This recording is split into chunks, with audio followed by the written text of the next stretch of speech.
Hey guys, Connor from Best Fitness on Fuller Road. I'm the fitness director here. Today we're gonna go over some simple exercises that you can get done to make sure you're efficient, keeping your body healthy, strong, and moving. So, first one I always recommend is a simple plank.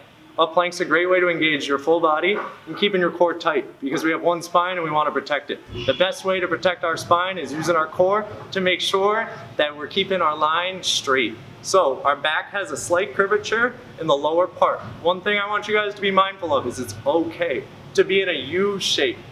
So when you're doing a plank, having your butt a little bit higher, the myth is you need to be super straight. Nobody ever is going to have that exact straight line when they're doing a plank, so don't worry about it. Make sure your glutes are engaged, your legs are straight, and your hands are underneath your shoulders. I recommend usually going for 30 to 60 seconds. Following up, a great movement to incorporate after the plank is a push-up. Full body, upper body, so that we can make sure that our chest, our back, our triceps, our biceps, from our head to our sternum is engaged throughout it, and as well as the core stability aspect. Making sure that you're not shifting left to right.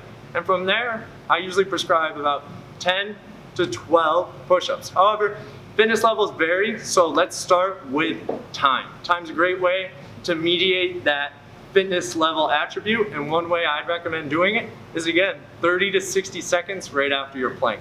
Finishing up, the king or queen of all movements is the squat.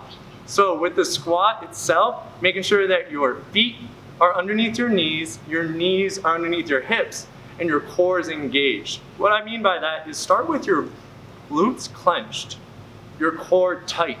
You're gonna push your knees out, inhale on the way down, and exhale on the way up. Locking the glutes out, you're not in a race. It's not a marathon or a sprint. So take your time and let's do it again for 30 to 60 seconds, doing each exercise together in what we call a circuit style workout. So total time for round one would be either, if you're at the 30-second mark, a minute and a half or 3 minutes. If you're at the 3-minute mark, I'd recommend that you take about half the time to rest before you start the circuit again. If you guys have any questions, feel free to come visit us here at Best Fitness on Fuller Road.